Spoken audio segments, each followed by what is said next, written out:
Good evening, visitors. Welcome to the Australian War Memorial's Last Post ceremony. My name is Sandy Smith, and joining us today from the Royal Australian Navy is Midshipman Fox Cassidy. This evening, we are honoured to acknowledge Major General Donald Carpenter, Director, Lightning Sustainment Centre, F-35 Joint Strike Fighter Program Office, Wright-Patterson Air Force Base, United States of America, and the accompanying delegation. We welcome the veterans who have served, those that are still serving, and the families that love and support them. The live stream of this ceremony is made possible by the Returned and Services League of Australia and the RSL and Services Clubs Association. We welcome members who are watching the broadcast of this ceremony across Australia. During this evening's ceremony, wreaths will be laid at the base of the Pool of Reflection by visitors to the memorial and students on behalf of Hayfield Primary School from Hayfield, Victoria. If you are able, please stand and join in singing the National Anthem.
Students, please be seated.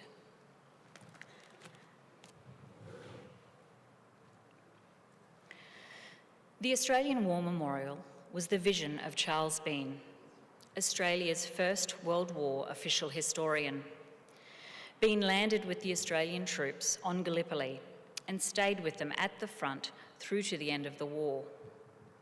The idea of this national memorial and museum came to him at Pozières, France, in the depths of the bloody fighting of 1916. Bean's idea was that this would be a place where families and friends could mourn loved ones buried in faraway places. It would also be a place that could help all Australians understand what these men and women had endured and what they had done for us. Bean's vision, to which we remain true, is best expressed as inscribed in the entrance to the memorial's galleries.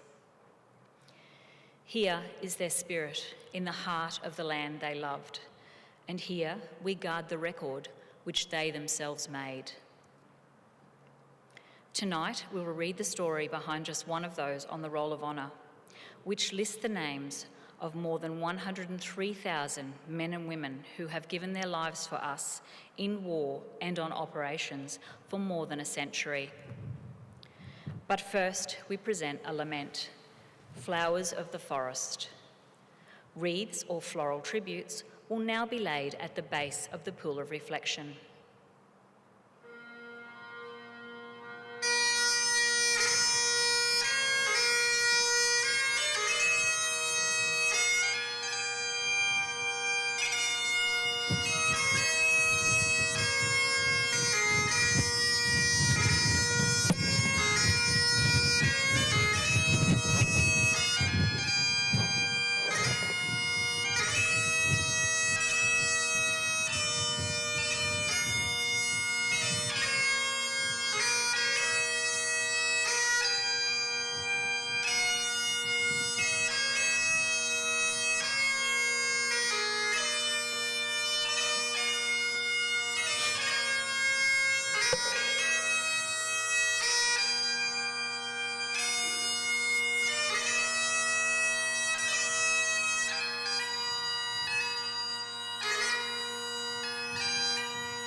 Today, we remember and pay tribute to Private Ellis Cedric Hawkes. Ellis Hawkes was born in Wainard, Tasmania on the 19th of June 1920, the son of Sydney and Beryl Hawkes. Ellis Hawkes enlisted in the 2nd Australian Imperial Force on the 24th of October 1940 at the age of 20. He was soon allotted to the 2nd 40th Battalion, the only battalion in the Australian Imperial Force recruited almost entirely from Tasmania. Joining his battalion at Brighton Camp, he began training. In November, he received extensive dental treatment and, after returning to his unit, again returned to hospital, this time suffering from mumps. After he left hospital in December, Hawkes had a period of convalescent leave before returning to duty. Early in the new year, the 2nd 40th Battalion moved to Bonegilla Camp near Wodonga on the Victoria-New South Wales border. Here, it joined the rest of the 23rd Brigade and was earmarked for deployment to Dutch West Timor to protect the airfields in the event of a Japanese attack. As it was thought premature deployment might provoke Japanese action, the battalion was held in the Northern Territory until Japan's intentions were clear. It left Bonegilla at the end of March and began arriving in Katherine in April. Private Hawkes was appointed as a specialist range taker in May, a role that is responsible for determining the distance to targets using a rangefinder. Midway through the year, the battalion moved to Noonamar, just south of Darwin. Once Japan made its intentions obvious with attacks throughout the Asia-Pacific in early December 1941, the 2nd 40th was rushed to Timor. It departed Darwin on the 10th of December, arriving at Koh Pang 2 days later. The 2nd 40th formed the bulk of the Sparrow Force, sent to defend the airfields at Penfui, the operational base for the Hudson bombers of No. 2 Squadron, Royal Australian Air Force. Like the other bird forces deployed across the islands to Australia's north, Sparrow Force was ill-equipped and likely to be overwhelmed by an enemy attack. The commanding officer, Lieutenant Colonel William Leggett, made repeated requests for greater reinforcements, artillery, and supplies, requests that were never met. Japanese air attacks on Timor began in late January and increased in intensity. No. 2 Squadron withdrew to Australia, leaving doubts about the role of Sparrow Force. The Japanese attack on Dutch Timor began on the morning of the 20th of February, with an amphibious landing south of Koh Pang and a parachute landing to the east. Faced with a strong enemy advance from the south, with paratroopers established on the only road running inland to the Allied supply dump at Champlong, Sparrow Force destroyed the airfield and began to move inland. Over the following days, the small force battled its way along the road towards Champlong, overcoming several Japanese positions, including an entrenched position at Yusao. By the morning of the 23rd of February, the odds against Sparrow Force were mounting. Food, water, and ammunition were running out. Casualties were mounting, and the large Japanese force was closing on its rear. The Japanese delivered Legat an ultimatum: surrender or be bombed. With this, the bulk of the 2nd 40th, including Private Ellis Hawkes, became prisoners of war. The prisoners spent the first 7 months of their captivity interned at a camp near Usapa Besa near Koh Pang. Lax security allowed parties to slip out of camps to forage and gather intelligence. But by the time a small party of senior officers was shipped to Java in late July, Hawkes had died from illness. His date of death eventually being recorded as the 1st of June, 1942. Today, his remains lie buried in Ambon War Cemetery, alongside almost 2,000 Commonwealth burials of the Second World War. His name is listed on the Roll of Honour on my left, among almost 40,000 Australians who died while serving in the Second World War. This is but one of the many stories of service and sacrifice told here at the Australian War Memorial. We now remember Private Ellis Cedric Hawkes, who gave his life for us, for our freedoms, and in the hope of a better world.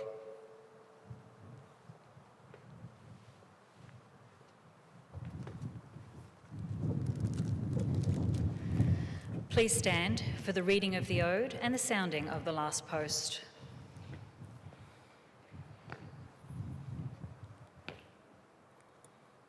They shall grow not old, as we that are left grow old.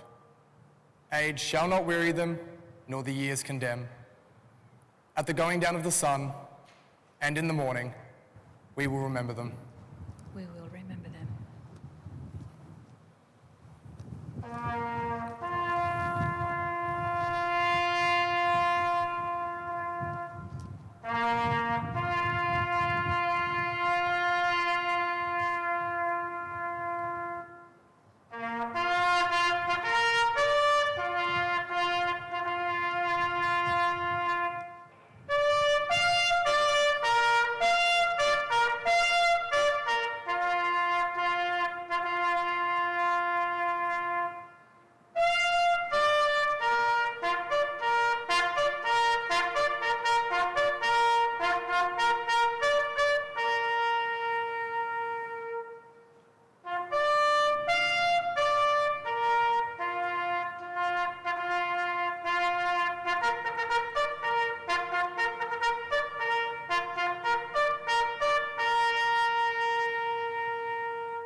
Lest we forget.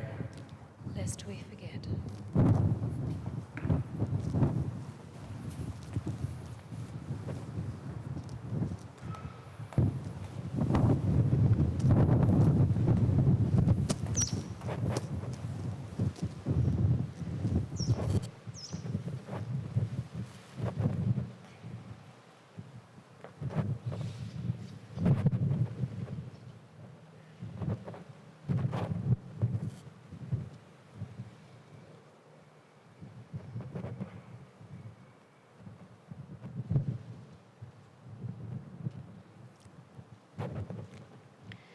We leave you this evening with the words of the memorial's founder, Charles Bean.